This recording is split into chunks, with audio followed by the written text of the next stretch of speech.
Once upon a time, not so long ago, there was a little girl, and her name was Emily.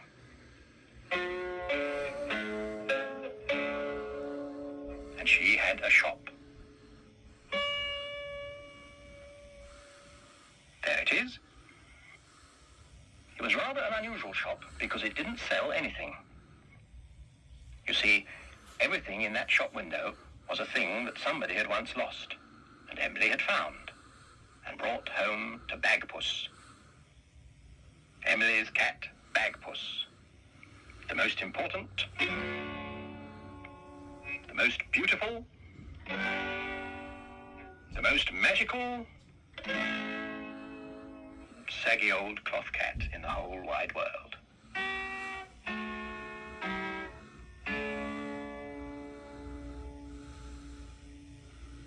Well now, one day Emily found a thing. And she brought it back to the shop and put it down in front of Bagpuss, who was in the shop window, fast asleep as usual. But then Emily said some magic words.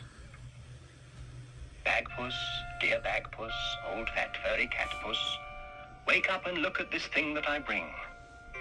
Wake up, be bright, be golden and light. Bagpuss, oh hear what I sing.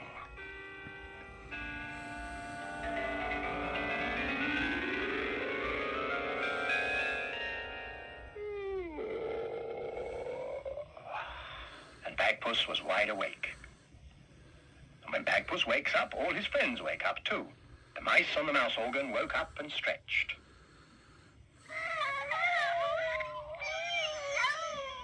Madeleine, the rag doll. Gabriel, the toad. And last of all, Professor Yaffle, who was a very distinguished old woodpecker. He climbed down off his bookend and went to see what it was that Emily had brought.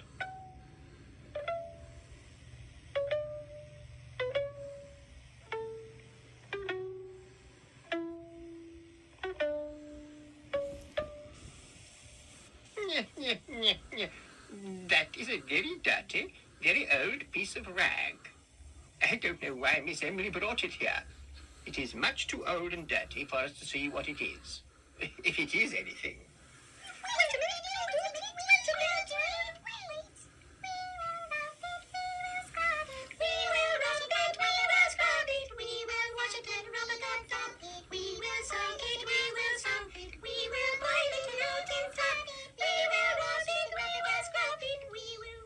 Stop! Stop at once! Stop! We will wash it. You will do no such thing. That is a very delicate piece of fabric. If you go bashing and scrubbing at it, you'll spoil it forever. You must treat it gently, lovingly, and very politely. We are very fond of you. We love you very much. That's better. Now, one mouse may very gently brush one part of the cloth with one soft brush. Brush, brush, brush, brush. The mouse brushed very carefully, and very slowly the pattern of the cloth began to show. Was it a pattern, or was it a sort of picture? What was it?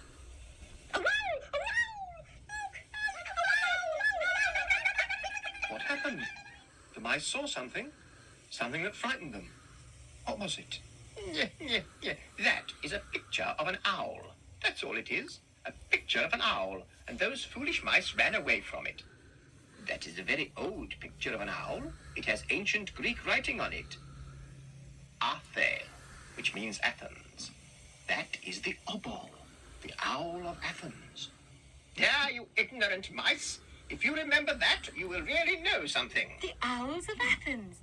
Yes, they were kings among birds and famous for their beautiful singing.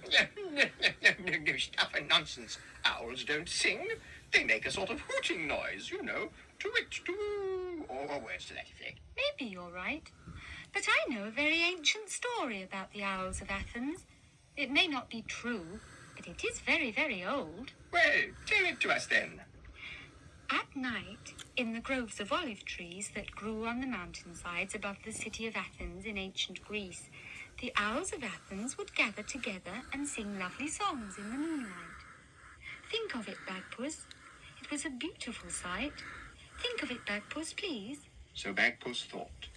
And as usual, his thoughts appeared like magic. Oh, will that do? That's lovely. The owls of Athens sang so sweetly and beautifully that all the animals would come to listen. This pleased the owls enormously. They said to each other, "Surely we are kings and queens, and should be treated as kings and queens." So the owls told the animals that they would only sing to them if they brought presents. Not just good things to eat, but gold and silver and jewels. Well, the animals loved to hear the owls sing, and so, as they had no gold or silver of their own, they crept into the houses of people and stole gold and silver and jewels and took them to the owls. This pleased the owls very much indeed, and they said, "Now we are truly the kings and queens of all." And they sang most sweetly together that night, and the next night, and the night after, and each night the pile of glittering treasure grew larger and larger, until one night, one clear, cloudless night, the moon, passing overhead, saw the pile of treasure glittering in her light. Then the moon spoke to the owls. She said, "Oh, owls, where did you learn to sing so sweetly?" The owls replied, "Oh, moon, we did not need to learn. We were born able to sing so sweetly. Are we not kings and queens among birds?" Then the moon said, "Why do the animals bring you glittering treasure?" The owls replied, "Oh, moon, they bring us treasure because we told them that if they didn't, we wouldn't sing to them. Are we not the cleverest of all birds?" The moon didn't answer. She sailed away through the sky on her journey. But as she went, she spoke one word of magic. At once there came into the world a number of small, brown, ordinary-looking birds. At least, they looked ordinary, but the moon called them nightingales and perched them in the very tops of the trees.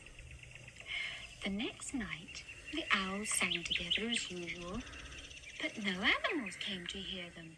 Nobody brought them treasure. They sang alone in the empty grove.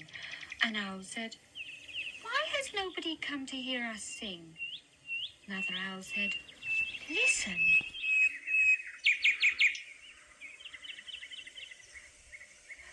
All around them, in the tops of the trees, the nightingales were singing.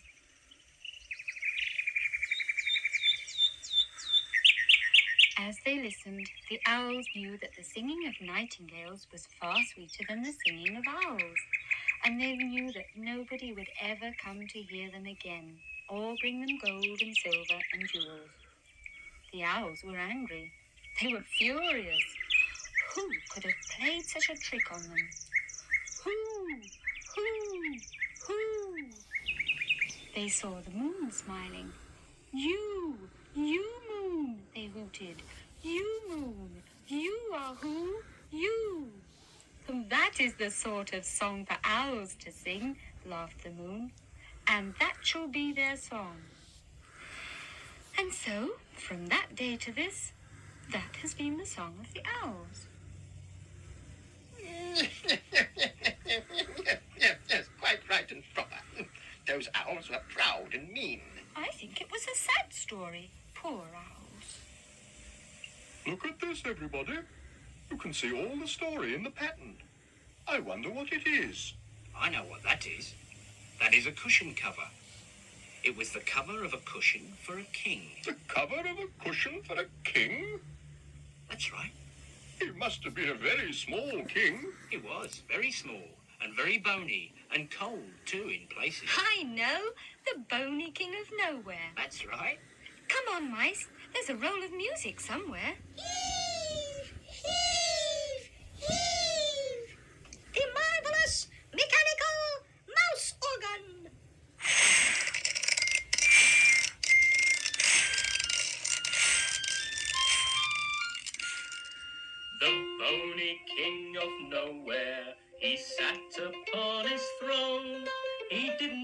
much like sitting there because his throne was made of stone. His throne was made of marble white, its feet were made of gold. It was a royal throne, all right, but oh dear, it was extremely cold. That skinny king of nowhere was feeling very chilly. He said to go on sitting there was really very, and also very chilly. He jumped up on the tea table and said, please will you find a seat that's soft and suitable to warm a king's feet? Just see what you can find. They fetched him up a hammock, but they couldn't keep it still. They put him on a rocking horse, the rocking made him very ill. They sat him on the wool sack, but that rubbed up his knees. They rolled him on a feather bed, but that just made him, it simply made him sneeze. Thank you, that'll do. That poor old king of nowhere just sat there looking sad. He said, if you could help me, I'd be very, very particularly glad. Two mice came up from somewhere behind their royal chum. They said, dear king, here is a thing to warm the royal and stop you feeling numb.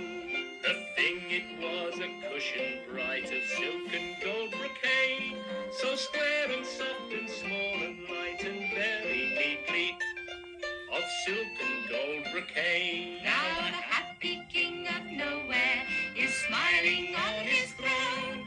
His smile is rosy, his seat is cozy. Although his throne is stone, the mice have made it nice, so nice he is a happy king.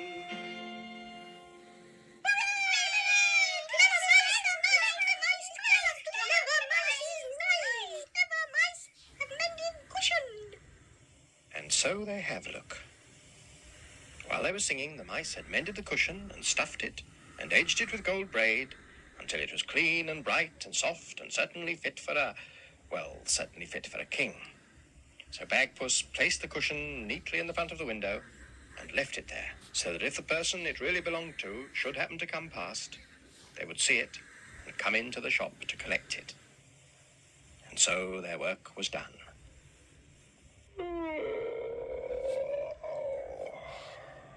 Bagpuss gave a big yawn and settled down to sleep. And of course, when Bagpuss goes to sleep, all his friends go to sleep too.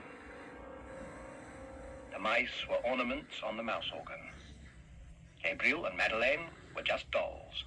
And Professor Yaffle was a carved wooden bookend in the shape of a woodpecker. Even Bagpuss himself, once he was asleep, was just an old, saggy cloth cat. Baggy and a bit loose at the seams. But Emily loved him.